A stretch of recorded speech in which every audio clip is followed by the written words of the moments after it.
वोटों की शिफ्टिंग होती है और कहीं पर जब हम लोग ये मान करके चलते हैं कि आत्मविश्वास में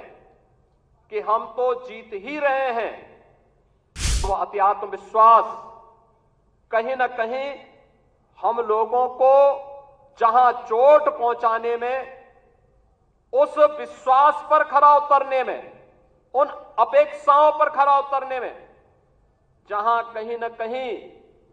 उस विश्वास पर कहीं ना कहीं चोट पहुंची। जिस विपक्ष ने चुनाव के पहले हिम्मत हार करके बैठ गया था, वो आज फिर से उछल कूद करने का कार्य कर रहा है। लोकसभा चुनाव के पहले हम सब इस बात को जानते हैं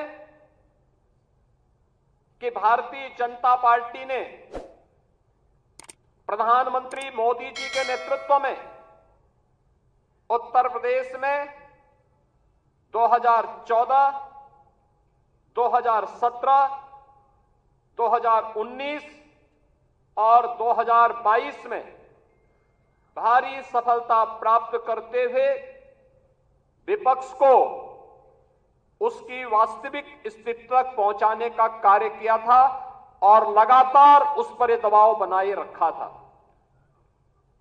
कोई संदेह नहीं,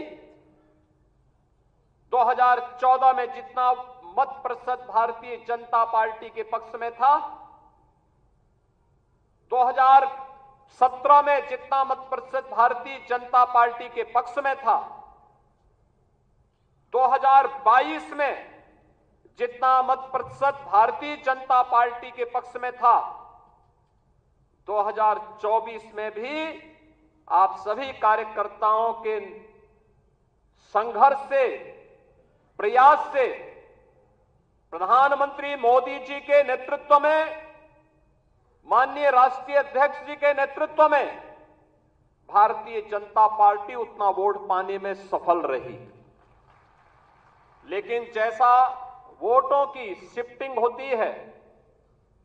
और कहीं पर जब हम लोग ये मान करके चलते हैं कि आत्मविश्वास में कि हम तो जीत ही रहे हैं, तो स्वाभाविक रूप से वहां पर कहीं ना कहीं हमें खामियाजा भी भुगतना पड़ता है। और वह अति आत्मविश्वास कहीं ना कहीं हम लोगों को जहां चोट पहुंचाने में, उस विश्वास पर खरा उतरने में, उन अपेक्षाओं पर खरा उतरने में, जहां कहीं ना कहीं उस विश्वास पर कहीं ना कहीं चोट पहुंची, वहीं साथ ही साथ जिस विपक्ष ने चुनाव के पहले हिम्मत हार करके बैठ गया था, वो आज फिर से उछल कूद करने का कार्य कर रहा है। बहनों और भाइयों, याद करिए 2022 का विधानसभा का चुनाव, 2022 का विधानसभा का चुनाव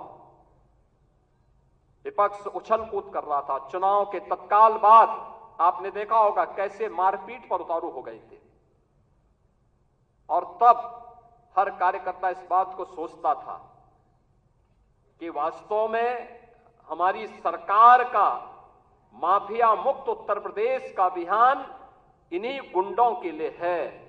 और उस उत्तर प्रदेश को